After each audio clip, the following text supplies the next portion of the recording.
but really to help you evolve and elevate and transcend. So thank you for explaining that.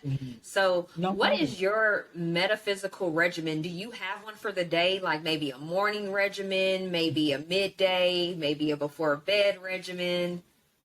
Yes, I love this question actually, Yes. because it's gonna show you how this is in my life.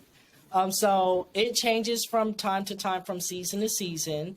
Mm-hmm. One thing, sidebar and bringing it back around, but one thing that I actually do in my work is help people to develop a routine like some similar to this.